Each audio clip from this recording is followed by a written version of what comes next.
The multifunction switch on a first generation Chevy Colorado if your cruise control doesn't work and the switch is worn out. Sometimes the cruise control will not work because the brake light switch and cruise control switches fail to press because they're misaligned or they're burned out. That can also cause your cruise control to not work as well.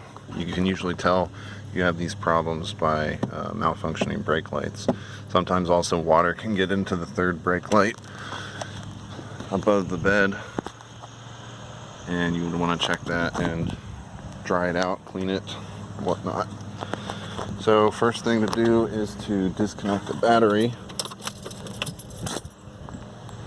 You want to remove power from the airbag so as to not have it go off while you're working on the vehicle. And you want to have that disconnected for about 10 to 30 minutes before you get started. The kick panel below the steering column is held on by a screw on the left side. It attaches there. 4 metal fasteners, 1, 2, 3, 4, with corresponding holes. And you want to also remove the parking brake lever by rotating it in the spot and push it through, it will come out. And then also taking 2 Phillips head screws out of the hood release latch and remove it from the kick panel. This will allow you better access to the wiring that we'll be manipulating. You can see that's actually it right there, and also it'll give you a chance to clean underneath the panel. As you can see, I've got some dirt. I'll be removing 3 connectors right here that all come from the multifunction switch. This gray and blue one is all the electrical connections for the actual controls, so the wipers, cruise control, turn signals, etc. And then the yellow one with the orange retaining clip, which comes right out, is for the airbag. Once you remove the orange clip, you'll be able to push down on the yellow connector to pull it out, and the blue one, you pull this lever down and it will supposed to come out.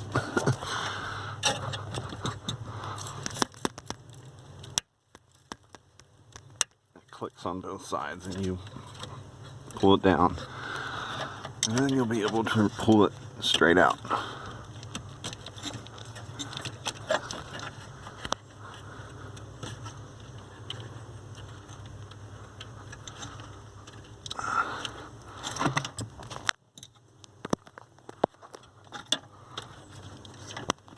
Sorry if you can't see anything. I need 2 hands for this.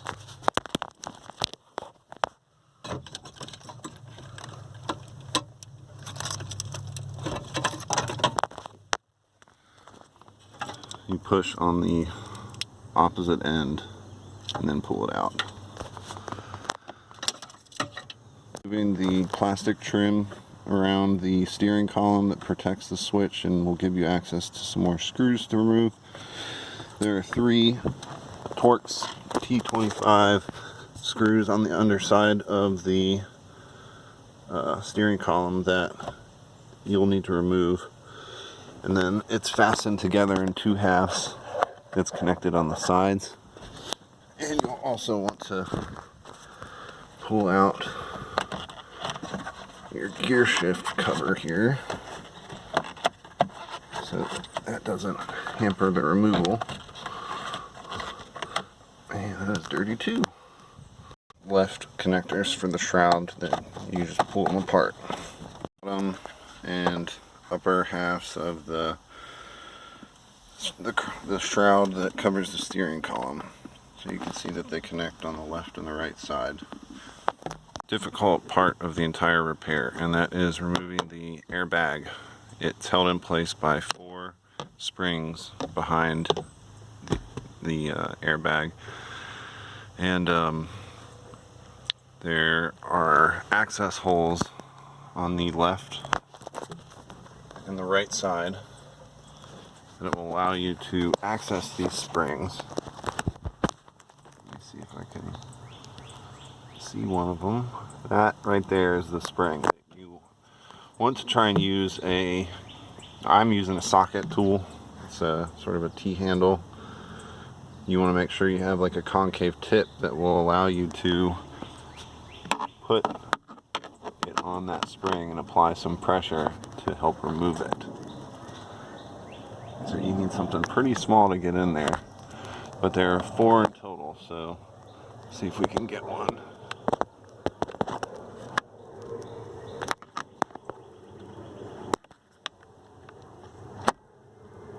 And you can pull it back a little bit if you want to peek inside and get a better look as well. I don't know if you'll be able to see it, unfortunately. Anyway, that's the bottom one, and that's the top one. Let's see if I can get them off. Alright, I was able to get the first 2. So, on the top spring, you're applying pressure upward. On the bottom spring, you're applying pressure downward. You'll know that you got it when the side of the airbag pops off like that. So it separates from the steering wheel. So we've got 2 removed on this side. Let's do the other side. I'm sorry I can't show it. I need both hands. Alright, got it. So again, on the 4 springs, on the top ones, you're putting pressure upward. On the bottom ones, you're putting pressure downward. Once that separates, you'll be able to remove it from the steering wheel. The yellow connectors are your airbag power, and the green is a ground. The ground slides off, and you push on these connectors and they'll come. You push on the yellow connectors and they'll come right off.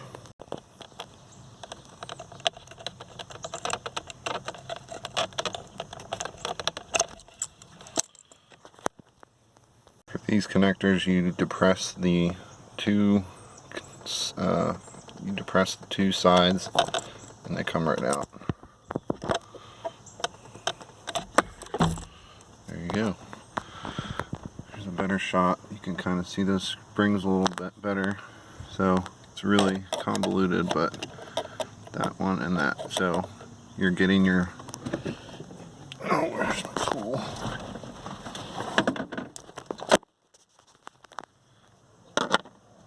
Getting your tool in there and then applying upward pressure and downward pressure. You may need to also adjust the tilt on your steering wheel to give you some better access to that as well. It might help you. The steering wheel from the steering column, which is held on by a 3/4 inch nut. You'll also notice that there's an arrow on the steering wheel and a mark on the stud so that you can see the alignment of the wheel, so you can ensure that you reinstall it properly. You don't want it to be all wonky. Behind that, you can see the steering wheel multifunction switch that will be removing and replacing with the new one here shortly. They do make steering wheel pullers that you can rent, or if you have one you can use it, but they go in this hole and attach to the nut and pull it off. I don't have that, unfortunately, so what you can also do is loosen it about 2 turns or so that it's still on there. Also, if you have a torque wrench, the torque specifications, I believe, are, let me see, 26 foot-pounds. So if you want to torque it down to spec, you can do that as well when reinstalling it. But anyway, so undo the nozzle a little bit, and then you can take a rubber mallet and hit on the back of the steering wheel to loosen it. Looks like mine is pretty loose already, so shouldn't have any problem getting that off.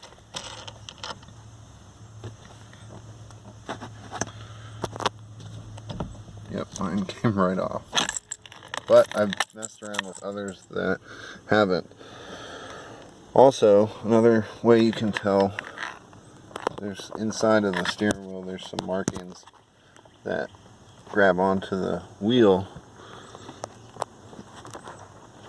You can sort of see there's a blank spot right there as well. So just take note of it, take pictures so that you know how it goes back on. You want to disconnect this cable right here. You push down on that green tab and pull it out. I can't get it with one hand. There we go. And that comes out. Also, you just want to sort of take note of where all the wires go, so when you're installing the new one, that you will route them correctly down the steering column. This is the part number also. There are different versions of this. If you have cruise control, you don't have cruise control. If you have an automatic, you also have a manual transmission. So make sure that you purchase the correct one, or in my case, I got it from a junkyard for 16 bucks. And also you have 3 T25 Torx screws that you need to remove, and we'll finally be able to take this off. The wire I forgot to disconnect. This one coming off of the wiring harness for the multifunction switch is zip tied, so you will need to cut those, or cut this one right here, as it's strapped against the steering column, and it comes over to the other side and connects right here, and there's a little button that you push and it comes out. Once I cut those zip ties, I'll be able to remove the multifunction switch. Assembled the shifter stick, and when I took it apart, I slowly pulled it off, and there's tabs that pry back and will allow you to take the end off. This metal piece, which is bent as we can see, normally slides on the bottom side of this switch back and forth on these contacts here. When I opened it up, this was free sitting, disconnected inside of it. So I think that might have been the issue. Before installing the new multifunction switch, is you want to make sure that it is centered, and you can see that there's instructions here on how to do that. So you want to make sure your steering wheel is straight forward position, which it was when we started the repair. You're rotating the coil, that's this thing, clockwise as far as it will go, and then you go backwards 3.5 turns, and then you'll see these 2 aligning marks right here that you can ensure that they are centered when you put it back on. So let's go ahead and do that. So let's go clockwise all the way.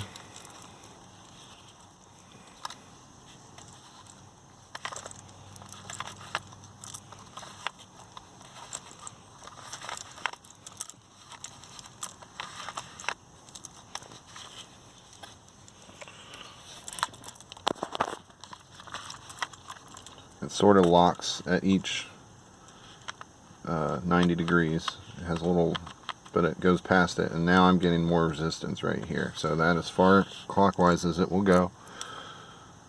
And then we're going to go backwards 3.5 turns. So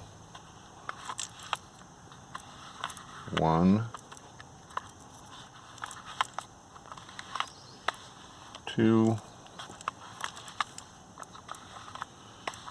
3.5. So we've got all our wires that will be coming out up top. Alright. Our wires down into the steering column.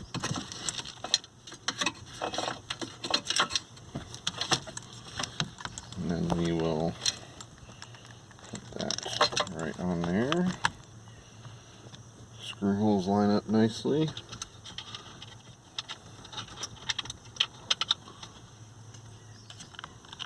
Put our Torx bits back on.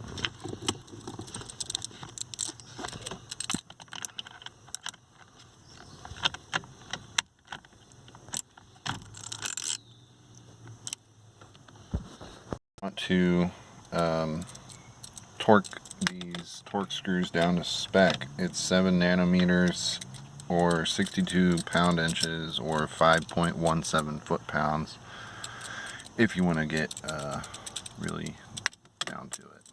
Back on, make sure that the teeth in the steering wheel line up, or the teeth in the steering column line up with the grooves in the steering wheel. I think someone may have taken it off because I have a little play in mine. It should be a snug fit and it shouldn't move. I mean, you can also carefully take a hammer and hit it around the edges to make sure that it seats properly as well. And then when you torque down your 1/4 inch nut on it, just the torque spec is 26 foot-pounds, if I didn't mention that already.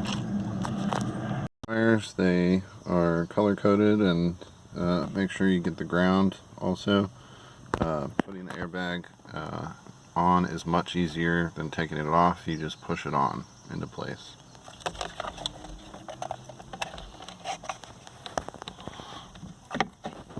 Your wires back up. Make sure to put the orange clip in for the retaining clip for the airbag, and push up and close and lock that one. And you can re-zip tie the black one that goes around to the other side if you want also. And technically you're almost done. So once you reconnect your wires, you're good to go see if it works. So we're going to go for a little drive. Once I get up to speed, if people want to hurry up, go ahead and flip it on. And once I set the speed, boom, got it. Obviously you want to check all the other functions like the windshield wiper and the turn signals and the brights. Also, I checked this one, and unfortunately the bright toggle works, but if you want to leave the brights on, it doesn't work for mine, so it's unfortunate. But you can also just make sure that it'll accelerate when you move it forward and everything. But that's how you replace a Chevy Colorado turn signal switch and get your cruise control back. Hope this helped.